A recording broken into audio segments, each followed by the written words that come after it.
नमस्कार दोस्तों, स्वागत है आपका हिंदी नॉलेज शो में। तो दोस्तों, आज सुबह से ही आप हर एक न्यूज़ चैनल पर, हर एक सोशल मीडिया साइट पर एक ही खबर देख रहे होंगे कि गाज़ा पट्टी के अंदर अल अहली नाम के एक अस्पताल पर हमला हुआ है, जिसमें 500 से ज़्यादा लोग मारे गए हैं, जिसमें ज़्यादातर बच्चे हैं। लेकिन सुबह से लेकर अब तक भी मैंने इस पर एक भी वीडियो, एक भी कमेंट नहीं किया, और इसका कारण ये था कि मैं ग्राउंड रिपोर्ट का इंतजार कर रहा था कि जो ग्राउंड जीरो है, जहां पर एक्चुअल में ये अटैक हुआ है, वहां से कोई वीडियो फुटेज निकलकर सामने आए, वो भी क्लियर, जिससे कि हमें कुछ अंदाजा लगे। और आपको बता दूं कि अब मेरे पास एक एक्चुअल ग्राउंड रिपोर्ट हाथ लग चुकी है, जो मैं आपको इस वीडियो में दिखाने जा रहा हूं। साथ ही अमेरिकी सरकार और जो वहां पर पेंटागन है, जो अमेरिका का रक्षा मंत्रालय आप कह लीजिए, उसने भी इस मामले पर क्लैरिफिकेशन दे दिया है। खुद राष्ट्रपति बाइडेन ने वो क्लैरिफिकेशन दिया है कि ये हमला किया किसने है, और ये इजराइल के लिए एक बहुत बड़ा तोहफा है। लेकिन शुरुआत करते हैं ग्राउंड रिपोर्ट से। तो आप सबसे पहले स्क्रीन पर ये वीडियो देखिए, ये ग्राउंड जीरो का वीडियो है। ये अल अहली जो अस्पताल है, उसका जो पिछला इलाका है, जहां पर पार्किंग लॉट बनाया गया था, वहां का है। मैं आपको वहां की वीडियो क्यों दिखा रहा हूं, क्योंकि वीडियो में आप साफ देख सकते हैं कि जो अल अहली अस्पताल है, उसकी बिल्डिंग से ज्यादा नुकसान हुआ है पार्किंग लॉट को और वहां पर खड़ी हुई गाड़ियों को। क्यों? क्योंकि इंपैक्ट हुआ है पार्किंग लॉट में, ना कि अल अहली अस्पताल पर। हालांकि नुकसान जरूर हुआ है अल अहली अस्पताल की बिल्डिंग को, और इसी वजह से वहां पर जाने भी गई हैं।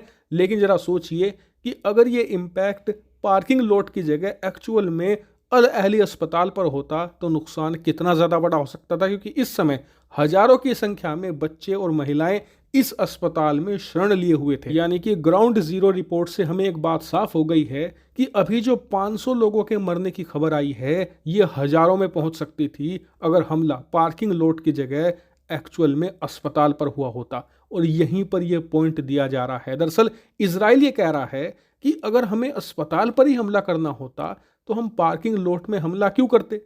हमारे अभी तक आप जितने भी मिसाइल स्ट्राइक देखिए, जितने हमने गाजा में किए हैं, जितनी बॉम्बिंग की हैं, वो एकदम पिक्चर परफेक्ट है। कहीं पर भी कोई भी हमारी मिसाइल मिसफायर हुई ही नहीं है। अगर हमें अस्पताल को निशाना बनाना था, तो हम बनाते हैं। और हमारी मिसाइलों का ट्रैक रिकॉर्ड ऐसा है कि अगर हम अहली अस्पताल को टारगेट करते ना, तो बिल्डिंग के छत के बीचों बीच जाकर मिसाइल लगती, 1 इंच भी ना इधर ना उधर। ऐसे में यह काम हमारा है ही नहीं, और ना ही हमारी सेना इस इलाके में कहीं पर भी एक्टिव थी। ये काम है एक मिस फायर रॉकेट का, जो हमास हमारी तरफ दाग रहा था, लेकिन मिस फायर होकर वो गिर गया अल अहली अस्पताल की पार्किंग लॉट में, जिससे कि अस्पताल बिल्डिंग को भी नुकसान पहुंचा है।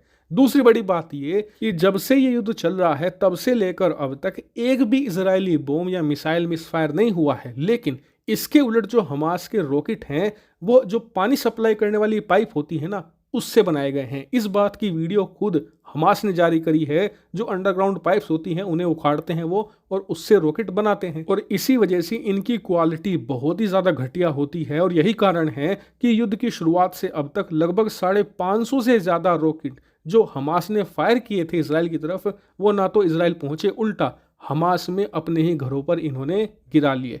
इजराइल का कहना है कि 500 से ज्यादा तो खुद हमने डिटेक्ट किए हैं, संख्या इससे भी ज्यादा बड़ी है। इसके अलावा सबसे बड़ी बात यह है कि अमेरिकी राष्ट्रपति जो बाइडेन आज सुबह इजराइल आने वाले थे, लेकिन यह हमला हुआ है कल रात को। और कल रात को जब ये हमला हुआ और खबर सामने आई कि जी ये हमला तो इजराइल ने किया है, तो इससे जो बाइडेन बहुत ज्यादा गुस्सा हो गए थे। और एक बार को ये भी लगा था कि कहीं जो बाइडेन अपनी इजराइल यात्रा को कैंसिल ना कर दे। लेकिन उसके बाद पेंटागन ने खुद अपने राष्ट्रपति को सबूत दिए कि जी देखिए, इसमें इजराइल की इन्वॉल्वमेंट है ही नहीं, ये तो हमास का एक मिसफायर रॉकेट था जो अपने ऊपर ही इन्होंने गिरा लिया। और इस बात का ऐलान खुद बाइडेन ने किया है। आप अपने स्क्रीन पर आर्टिकल देख सकते हैं। बाइडेन ने इजराइल आज सुबह वो पहुंचे, उसके बाद बयान दिया खुद मीडिया के सामने कि पेंटागन ने मुझे सबूत दिखाए हैं कि ये हमला हमास के मिसफायर रॉकेट का था, इजराइल की इसमें कोई इन्वॉल्वमेंट नहीं है। लेकिन आपको बता दूं कि अब भी बहुत सारे बड़े देश इस मामले पर कुछ भी कहने से बच रहे हैं। सब अपनी अपनी तरफ से इंक्वायरी कर रहे हैं। जैसे कि